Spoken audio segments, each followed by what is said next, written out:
धमतरी अब तक कई होनहार कलाकारों को पैदा कर चुका है, लेकिन दुख की बात यह है कि धमतरी वासी अब तक इन कलाकारों से वाकिफ नहीं है। इसीलिए धमतरिया के गोट आपके लिए लेकर आया है धमतरी के होनहार नामक एक ऐसा शो, जहां हम बात करेंगे धमतरी के ऐसे होनहार युवा पीढ़ी की जो अब तक है तो बहुत बड़े लेवल पे, लेकिन अभी तक धमतरी के वासी उन्हें ढंग से जानते हैं। इस शो में हम उनसे बात करेंगे, जानेंगे कि उन्होंने अपनी कला में महारत कैसे हासिल की और धमतरी को देश, राज्य और विदेश तक कैसे लेकर गए।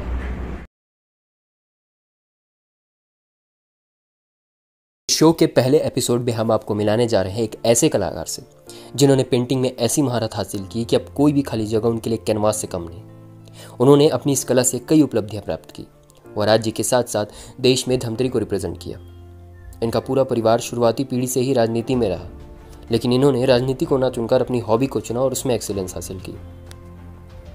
हम मिलवाने जा रहे हैं शहर के युवा नेता आनंद पवार के पुत्र आंजनेय पवार से, जो एब्स्ट्रैक्ट पेंटिंग और स्कल्पचर मेकिंग जैसे कई अन्य विधाओं में पारंगत है। खास बात तो यह है कि इसके लिए उन्हें ना तो कोई स्पेशल क्लास भी ली, ना ही कोई कोचिंग अटेंड की। उन्होंने ये सब बचपन से ही खुद से सीखा और उसमें महारत हासिल की। आंजनेय महज 18 साल के हैं। वे जब इन्होंने पेंटिंग शुरू की तब ये 12 साल के थे। आंजनेय का परिवार, चाहे वो उनके पिता हो, दादा हो या परदादा, भोपाल राव पवार जी, जो अविभाजित मध्य प्रदेश के शिक्षा मंत्री रहे हैं, पूरा का पूरा परिवार पहली पीढ़ी से ही राजनीति में रहा। पर आंजनेय इन सबसे अलग कला के क्षेत्र में है। अपनी पेंटिंग्स में सोशल मैसेज देने के साथ ही इन्वायरमेंट को बचाने के लिए नेचुरल चीज़ों का उपयोग करना इनकी खासियत है। आंजनेय ने धमतरी जिले को स्टेट आर्ट्स कंपटीशन के साथ साथ नेशनल लेवल पे भी रिप्रेजेंट किया। हाल ही में एक ग्लोबल इवेंट जिसमें लगभग देश विदेश के 84,000 प्रतिभागियों ने भाग लिया था, आंजनेय ने उसमें टॉप 500 में जगह बनाई। अब टॉप 10 के लिए चल रहे वोटिंग में वो लगातार लीड में है। साथ ही उनके अचीवमेंट की बात की जाए तो धमतरी जिला प्रशासन द्वारा हुए ऊर्जा संरक्षण कंपटीशन में लगातार 2 बार द्वितीय स्थान पर रहे। वहीं रायपुर में हुए एक आर्ट एग्जीबिशन में जिसमें कुल 15 लोगों ने भाग लिया, जिसमें से 14 प्रतिभागी आर्ट्स में मास्टर कोर्स किए हुए थे। वही आंजनेय, जिन्होंने अपने दम पर महारत हासिल की, वो कोई स्पेशल कोर्स नहीं किया, इन 14 प्रतिभागियों को कड़ी टक्कर दी। वहाँ मौजूद ऑडियंस ने आंजनेय को आर्ट को बहुत सराहा। आंजनेय ने हमारे राज्य के सीएम को उनकी पेंटिंग गिफ्ट की जब वो भेंट मुलाकात के दौरे पर धमतरी आए थे। इस पेंटिंग की खास बात यह है कि इसे बनाने में उन्होंने आर्टिफिशियल कलर की जगह छुई व कपड़ों के लिए खादी का इस्तेमाल किया।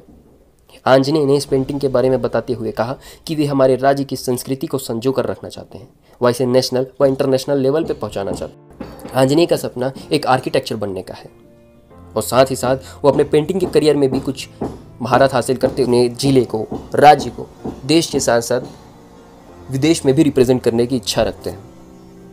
धमतरी में ऐसी होनहार प्रतिभा का होना वाकई धमतरी के लिए गर्व की बात है। आइए मिलते हैं आंजनेय पवार से और जानते हैं उनकी इस कला के बारे में। साथ हमारे शहर के युवा पेंटिंग में माहिर आंजनेय पवार मौजूद है। धमतरिया के गोट में उनका स्वागत है। आइए हम उनसे बातचीत करते हैं। आंजनेय भैया, धमतरी गोट में आपका स्वागत है। Thank you. धमतरी गोट में मेरे को बुलाने के लिए आपका बहुत बहुत थैंक यू।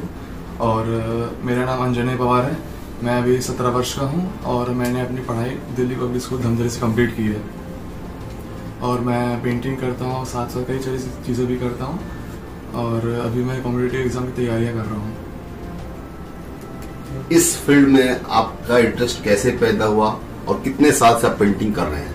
इस फील्ड में नॉर्मली मतलब मुझे बचपन से इंटरेस्ट है, जैसे हर एक बच्चे का होता है, लेकिन जिस फील्ड में जिस बच्चे को ज़्यादा अप्रिशिएशन मिलता है उस चीज़ में आगे बढ़ जाता है। तो मुझे भी वैसे ही आज से कम 5 से 7 साल पहले मैंने पेंटिंग बनाई थी, द येलो बिल्डिंग, जो कि विंसेंट वान गॉग की है। तो मैंने उसे कॉपी किया था, तभी मुझे अपने पेरेंट्स से बहुत ज़्यादा अप्रिशिएशन मिला था। उसके बाद से मैंने और अपना जो पेंटिंग का स्किल है उसको डेवलप करना स्टार्ट किया। ऐसे ही मुझे धीरे धीरे इंटरेस्ट बढ़ने लगा, जिसके कारण मैं अभी यहाँ तक पहुँचा हूँ।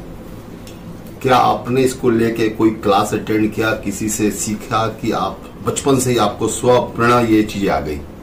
नहीं, मैं मतलब खुद से प्रैक्टिस करता हूँ, खुद की गलतियों को देखकर सीखता हूँ। बाकी तो जो मेरे स्कूल के टीचर है, मेरे टीचर श्री समीर श्रीवास्तव जी, वो मुझे बहुत गाइड करते हैं पेंटिंग से रिलेटेड, बाकी हर चीज़ से रिलेटेड। क्या आने वाले समय में इसको आप कैरियर के रूप में मनाते हैं या मान के चलते हैं इसको कैरियर बनाएंगे आप?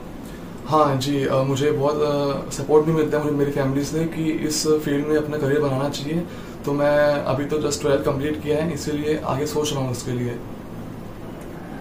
आपके परिवार में आपके दादाश्री, परदादाश्री, पापाश्री सभी लोग राजनीति में हैं।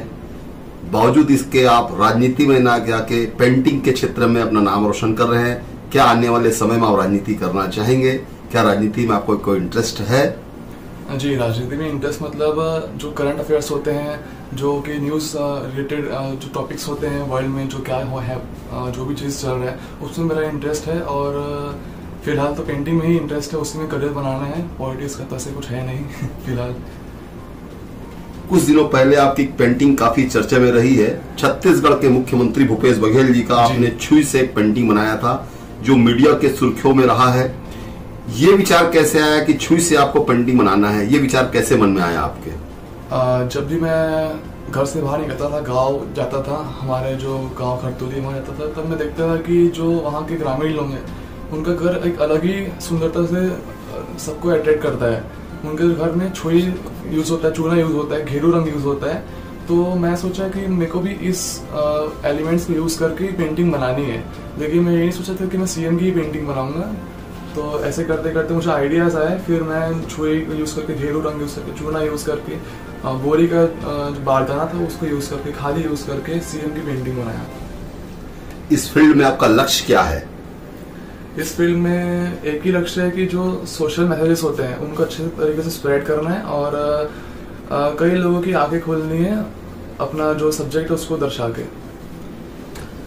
आपको इस पेंटिंग में आपके परिवार के सबसे ज्यादा मोटिवेशन करने वाले कौन लोग हैं जो इस फील्ड में आपका सबसे ज्यादा मनोबल बढ़ाते हैं? पेंटिंग में सभी मेरा बहुत ज़्यादा सपोर्ट करते हैं। मेरे जो फैमिली मेम्बर्स है, पापा, मेरी मम्मी, मेरी दादी और जो भी चाचा भी है, बहनें भी है छोटी मेरी, वो भी बहुत सपोर्ट करती है। बाकी टीचर्स बहुत ज़्यादा सपोर्टिव है मेरे सारे, साथ ही साथ फ्रेंड्स भी बहुत ज़्यादा सपोर्टिव है। सब मुझे हर फील्ड में बहुत ज़्यादा सपोर्ट करते हैं। आज के इस आधुनिक युग में जहां बच्चे आपकी उम्र के लड़के लड़कियां मोबाइल में ही अपने पूरा जीवन खपा रहे हैं, सुबह से रात तक मोबाइल देखते हैं, लेकिन आप उसको छोड़ के पेंटिंग में अपना नाम रोशन कर रहे हैं। युवा पीढ़ी को आप क्या संदेश देना चाहते हैं? नहीं, कोई भी चीज़ एकदम जब अगर हम लिमिट से ज़्यादा करेंगे तो वो बोरी होती है, लेकिन मोबाइल बहुत अच्छी चीज़ है। मुझे बहुत ज़्यादा नॉलेज मोबाइल से ही मिला है। मतलब मोबाइल में एक्सप्लोर करते करते भी मैं यहाँ तक आया हूँ। तो मोबाइल भी ऐसे कोई है नहीं कि मतलब नहीं देखना चाहिए, उसमें भी बहुत अच्छे अच्छे कंटेंट्स मिल जाते हैं। तो एक अच्छे तरीके से यूज़ करेंगे तो भी बहुत काम का चीज़ है। आप युवा पीढ़ी को क्या संदेश देना चाहते हैं पेंटिंग को लेके? पेंटिंग को लेके यही बस संदेश देना चाहता हूँ कि अपना एकेडमिक लाइफ से हट के भी कुछ करना चाहिए, स्किल डेवलप करनी चाहिए जो पढ़ाई में बहुत काम आती है आपकी। जैसे कि मुझे पेंटिंग में इंटरेस्ट है, बांसुरी में इंटरेस्ट है, हॉर्स राइडिंग में इंटरेस्ट है, और साथ ही साथ जो करंट अफेयर्स चल रहे हैं और जो जनरल नॉलेज है, ये सब में लर्न करने में बहुत इंटरेस्ट है। जैसे कि और साथ ही साथ एकेडमिक लाइफ से हट के भी पढ़ना चाहिए, जैसे कि जो महाभारत स्क्रिप्चर्स होते हैं, एपिक्स होते हैं, रामायण होता है, इन सब में को बहुत इंटरेस्ट है। ये मेरे को बहुत हेल्प की है। तो यही बस कहना चाहता हूँ कि अपना स्कूल लाइफ से हट के, एकेडमिक लाइफ से हट के भी स्किल डेवलप करनी चाहिए, वो बहुत काम आती है लाइफ में आगे। अभी तक आपने काफी पेंटिंग की, ऐसा कोई पेंटिंग जो आपको एक मेमोरी में आपके लिए एक हमेशा एक मतलब यादगार हो, ऐसा कोई पेंटिंग आपके ध्यान में है? जो मेरा फर्स्ट पेंटिंग था, द विंसेंट वैन गॉग का जो पेंटिंग थी, येलो बिल्डिंग, उसकी कॉपी की थी मैंने। उससे मुझे सबसे ज़्यादा अप्रिशिएशन मिला था अपने पापा से, मम्मी से, दादी से, सारे फैमिली मेम्बर्स से। तो वो मेरे लिए पुश था जिसके कारण मैं अभी यहाँ तक पहुँचा हूँ पेंटिंग के करियर में। तो वो मुझे सबसे ज़्यादा भाती है। हमारे साथ अंजनी की दादाश्री भी है। आइए हम जानते हैं कि अंजनी को ये पेंटिंग में कहाँ से रुचि हुई, कब से रुचि हुई है? अंजनी मतलब शुरू से बोलते हैं ना कि खुद के पाँव पलने में ही पता चल जाता है, ऐसे टाइप का उसका पहले से ही। मेरे पिताजी भी ऐसे बहुत ड्राइंग में है, अच्छे थे। ऐसा लगता है कभी कभी कि उन्हीं का मतलब वही से इसके अंदर भी आ गया है, उन्हीं का एक थोड़ा बहुत हम लोग भी करते थे, थोड़ा बहुत ड्राइंग। और उसको मैं बचपना में जैसे अंजना को ना वो भी सुनाती थी, राम स्तुति। तो वो बोलता है 2 साल बाद भी उसने बोला कि मेरे को याद है आपको, मतलब 2 साल के लड़के को कैसे याद होगा कि मैं इसको पढ़ाती सुनाती थी। दादी आप जो सुनाते हैं ना मेरे को बहुत याद है। उसको धीरे धीरे उसी में एक हो गया वो। देखो उसको धनुर्धर में भी इंटरेस्ट है और बांसुरी बजाने में भी इंटरेस्ट है और बहुत चीज़ में उसको इंटरेस्ट है। वो सबको मतलब पढ़ रहा है, महाभारत का भी उसको बहुत ज्ञान है, रामायण का भी ज्ञान है। और अभी देखो तो वो चित्रकला में तो इतना माहिर हो गया है कि मैं सबको कृष्ण के, राम भगवान का ऐसे चित्र बहुत निकाले पहले ड्राइंग, अभी तो सब का निकाल रहा है। ऐसे करते करते वो बहुत आगे बढ़ रहा है और अब आगे बढ़ेगा, ऐसी मेरी बहुत इच्छा है उसकी। हमारे साथ अंजने के पिता श्री श्रीजानंद पवार भी मौजूद है, आइए हम उनसे बातचीत करते हैं। अंजने की पेंटिंग को, चित्रकला को लेके आप क्या बोलना चाहते हैं, क्या मैसेज देना चाहते हैं? सबसे पहले धमतरिया के गोट में आप सबको बहुत नमस्कार। और मैं यही कहना चाहूँगा कि अंजने जब 6th क्लास में था तब एक कार्डबोर्ड रहती है जो एग्ज़ाम में उसको पैड के रूप में यूज़ करते हैं। जो पहली बार वो कार्डबोर्ड में से जो प्रिंट था उसको रूम के अंदर गया और 2 घंटे बाद निकला तो ड्राइंग करके निकला और सेम टू सेम उसको वैसे बनाया था, हूबहू ऐसी पूरी चित्रकारी किया था। तो हम लोग भी अचंभित थे, आश्चर्यचकित थे। और उसके बाद से अंजने रोज़ नए नए कुछ न कुछ बनाता ही था। और जैसे कि हमारी मदर ने बताया कि हमारे नाना जी एक बहुत अच्छे आर्टिस्ट थे, उनको मौका नहीं मिला बड़े प्लेटफॉर्म में जाने का। कहीं न कहीं उनका अंश अंजने में दिखता है। और उसकी मम्मी भी रंगोली बनाती है, हमारी मदर भी रंगोली में और विभिन्न कलाकृतियों में हमेशा आगे रहती थी। अंजने की मम्मी भी हमेशा, और हमारी सिस्टर जो अंजने की बुआ है, वो सभी आर्ट में कहीं न कहीं अपना हुनर दिखाते ही रहते हैं बीच बीच में। तो ऐसा लगता है कि वो सबका एक समुच्चय के रूप में अंजने में समाया हुआ है। और ईश्वर से माँ विंध्यवासिनी बलई माता से प्रार्थना है कि पूरे धमतरी को गौरवान्वित करे और अच्छा से अच्छा आर्ट बनाकर एक आने वाली पीढ़ी के लिए प्रेरणा बने। हमारे साथ अंजने की मम्मी शीतल भाभी मौजूद है, आइए हम उससे भी बातचीत करते हैं। अंजने को देख के मुझे बहुत खुशी होती है। वो पढ़ाई में भी बहुत अच्छा है और पेंटिंग भी बहुत अच्छी करता है।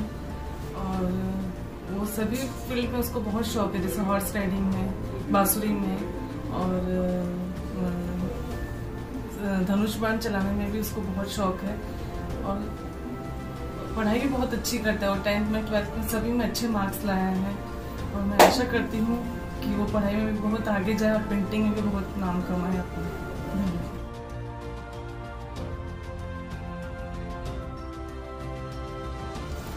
इस पेंटिंग का नाम स्वयं मंथन है और ये जो पेंटिंग है मेरी, ये समुद्र मंथन से इंस्पायर्ड है।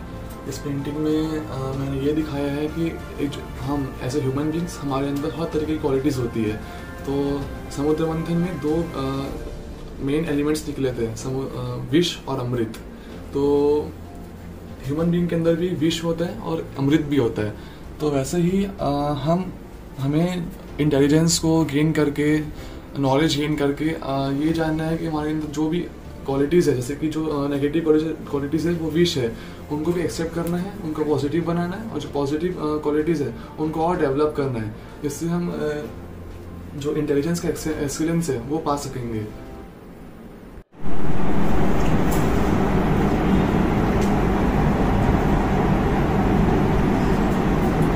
ये सब पेंटिंग वेस्ट वुड पे बनी हुई है और साथ ही साथ वेस्ट जो स्टोन्स होते हैं जो जमीन में पड़े होते हैं उन पे बनी हुई है।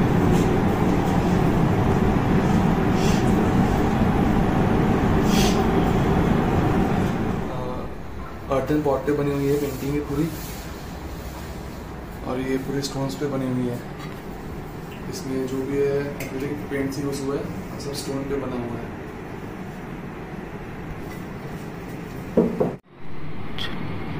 ये पेंटिंग प्रिंटेड बेडशीट में बनी हुई है। इसमें जो एक ह्यूमन का लाइफ प्रोसेस होता है वो दर्शाया गया है। वहाँ बर्थ है और यहाँ जो एडल्टहुड की जो जर्नी है वहाँ तक का पूरा प्रोसेस है, और यहाँ पर फाइनली जब अपन एडल्ट हो जाते हैं उसका है। अलग अलग कपड़ा अलग अलग क्वालिटीज़ दर्शा रहा है उसमें, और जो अलग अलग पेंटिंग्स उसमें दिख रही है वो अलग अलग प्रोसेस दिखा रहा है लाइफ का, अलग अलग एक पार्ट बता रहा है। इसलिए वो जो बर्थ का है, यहाँ पर जो एक अपना एडल्टहुड का है जो जर्नी होती है वहाँ तक का, और ये फाइनली जब एक मैच्योर ह्यूमन हो जाता है तब तक।